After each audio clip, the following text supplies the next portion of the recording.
সামরিক শক্তিতে বলীয়ান বিকশিত ভারতে পরিণত হবে। ভারত সরকারের মাননীয় প্রধানমন্ত্রী তার চেতনায়, তার ভাবনায় ভারতবর্ষকে যদি আমরা বিকশিত ভারতবর্ষ করতে চাই, তাহলে তিনি মনে করেন যে ভারতীয় যে সাংস্কৃতিক মহান ঐতিহ্য আছে, যা দক্ষিণ থেকে উত্তর, পূর্ব থেকে পশ্চিম ভারতবর্ষ জুড়ে ছড়িয়ে আছে, সেই সাংস্কৃতিক ঐতিহ্যকে বিশ্বের মধ্যে সর্বশ্রেষ্ঠ সাংস্কৃতিক ঐতিহ্যে পরিণত করতে রাজনৈতিক দায়িত্ব থাকার জন্য ওনার ডিএসসিসি কলকাতার সেন্টার, সেটাই একমাত্র আমাদের কলকাতায় জায়গা যেখানে আমরা কিছু না কিছু কার্যক্রম করার জন্য পারমিশন পেতাম বা করতে পারতাম। এই জন্য বিভিন্নভাবে ওখানে যাওয়া হতো, বিভিন্ন কার্যক্রমের দায়িত্ব আমার উপর থাকার জন্য গেছি।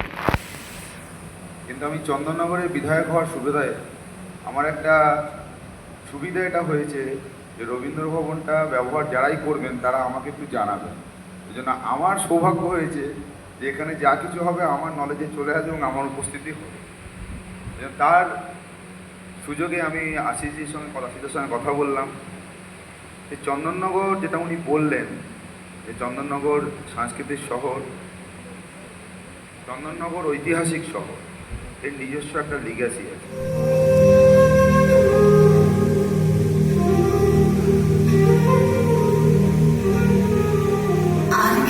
চাই যেন আকাশ খানা পাই আর পালিয়ে যাওয়ার মাঠ, দূরে কেন আছো দাঁড়ের আগুনে ধরে নাচো বাবুর আমাকে এইখানে সমস্ত দিন ধরে যেন মাথা উঠে ভরে তোমার ভাঙন লাগা গানে।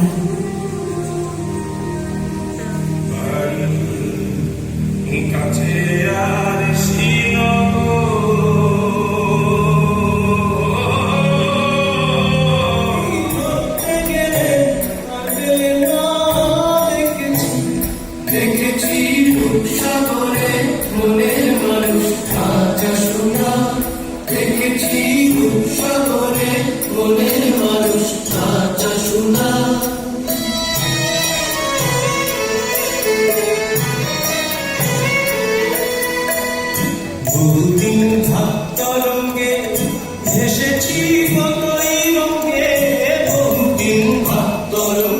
মানুষের ঈশ্বরও নয়, ব্রহ্ম নয়, সে মানব ব্রহ্ম।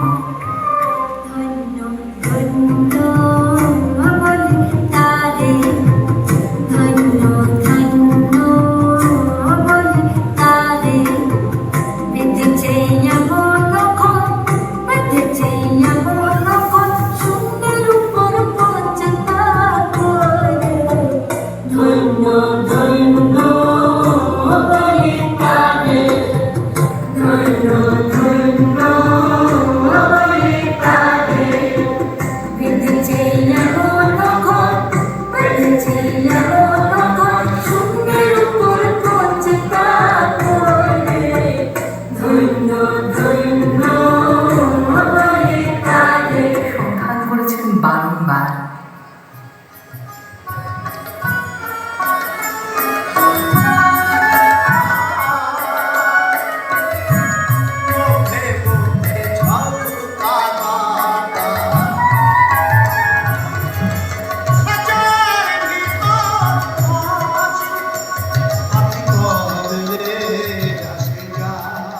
দূরে অশুদ্ধ তলায় পুতির কণ্ঠখানি গলায় বল দাঁড়িয়ে কেন আছো? সামনে আঙিনাতে তোমার একতারানি হাতে তুমি সুর লাগিয়ে নাচো।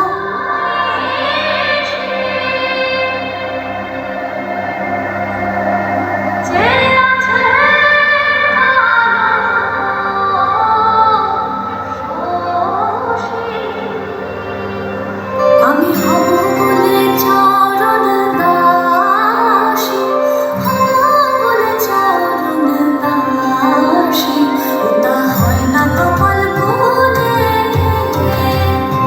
ওটা হয় না কপাল গুনে, মিলন হবে কত দিনে, ও মিলন হবে কত দিনে, আমার মনের মানুষের সনে, আমার মনের মানুষের সনে।